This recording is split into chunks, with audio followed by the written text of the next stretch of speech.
guys, welcome back to the Average Reloader. Just wanted to go over some quick little organizational things for reloading, whether you're just getting into reloading or you've been reloading for years. The thing that I found, or the things that I have found to be quite helpful in figuring stuff out that may become very cluttered at times because you got a lot going on.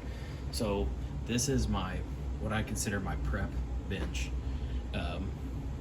and basically trimming here, cleaning there, all the brass that needs to be deprimed here, brass that's cleaned, brass that's prepped, brass that needs to be prepped. It's all right here. So where I'm going to start out first, the quickest little tip right here. So when I first started off reloading, I used these a lot. These are nice, but sometimes they're a pain in the ass coming off, and they leave shit all over your boxes, you know, your ammo boxes.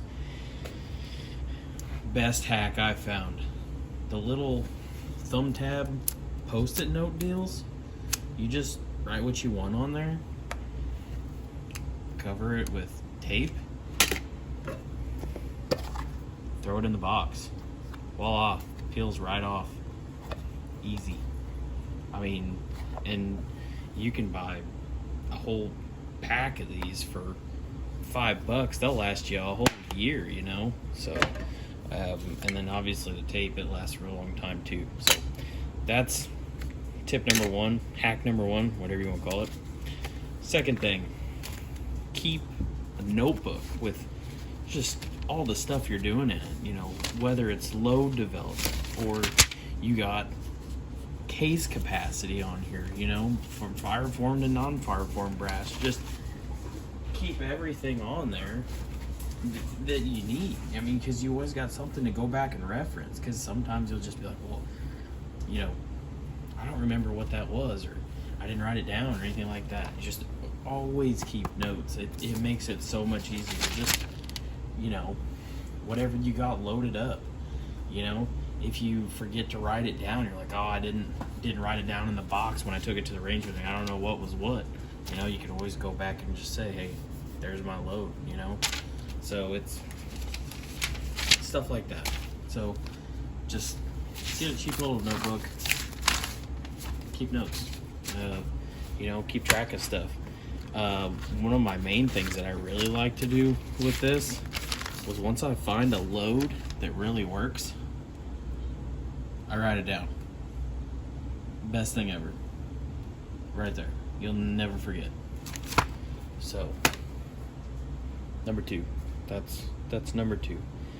Number three. These boxes are the best, one of the best investments when it comes to brass.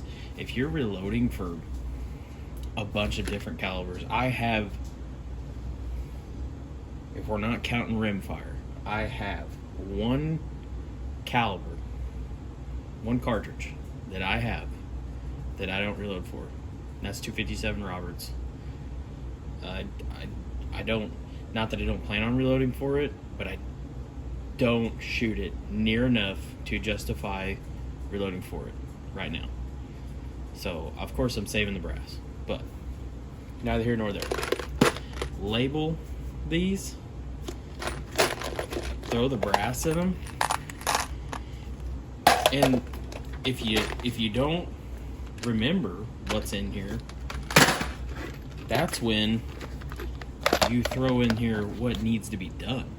Put you the little thumb tab post-it notes in here, and it says needs to be sized. That way I don't have a bunch of these that I don't know what needs to happen with, you know. These need to be sized. Where's another one at? This is 6mm Mongoose. Yeah, those need to be sized, you know. These containers are like $1.30 from Menards. Just wonderful. Another thing, so I got these bigger containers, just take all of your fired brass and just dump it in there. You know, you don't have to separate it. Worry about separating it after you deprime and clean it. That's usually the easiest thing to do. I mean, I just throw all the brass that's still primed right in here. Doesn't matter what it is. And when it gets full, I'll take it over the press. I will deprime it all. I will clean it. I will dry it, and then I will size it, or I will throw it in here to be sized. You know, yes, you may have to have 3 different boxes for one caliber, but it's going to keep you organized. You're going to have it labeled for what it is. You know what's in there. You're going to have a label inside of it so you know what needs to be done to the brass. It's just, organization is key when you're reloading for 10 different cartridges. Just makes it way easier.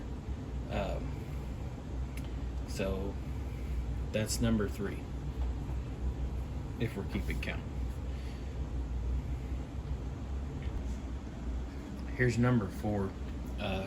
Little DIY I did on this. I built the table. You know, obviously the table is only like 2.5 feet, maybe 3 feet by 1.5 foot deep. It's not big.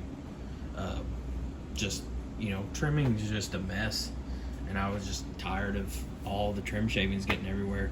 So I took, I think it's 2 inch, 2.5 inch, 3 inch PVC, and 1/2 inch aluminum. I bent the aluminum. I bought little machine screws with nuts, and I put it together.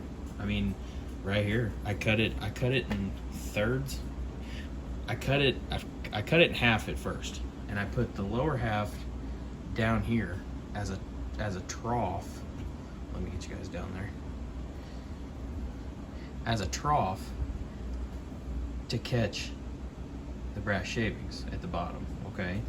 And then I took the top half and I cut it in half again, and I used one piece for the back side of the trimmer so shavings couldn't fall on the other side, and they had to come this way then.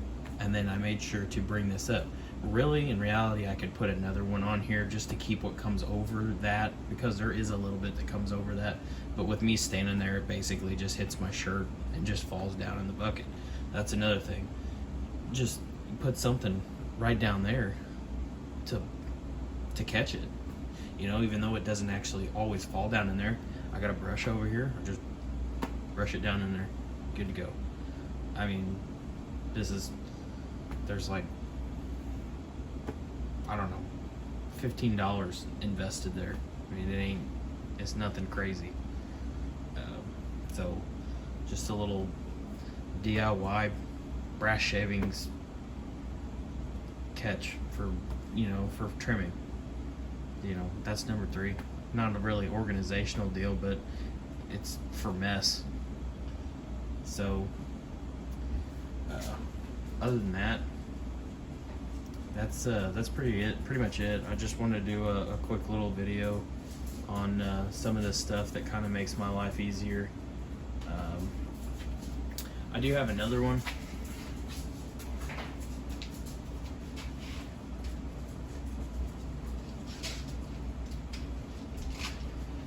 So these also come from Menards, and these actually lock together, so you don't have all these bulky boxes sitting out.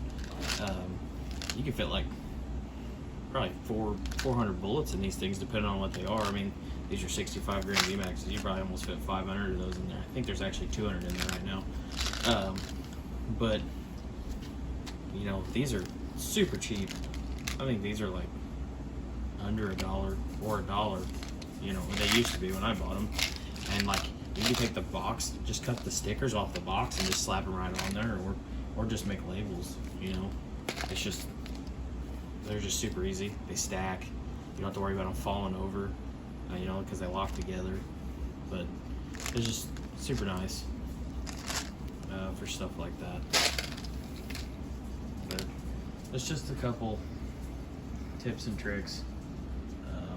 Just figured I'd show everybody. Haven't put a video out in a while. Been pretty busy building a house, so there's that. Been dealing with load development on the 22 GPC, so trying to get that thing ready.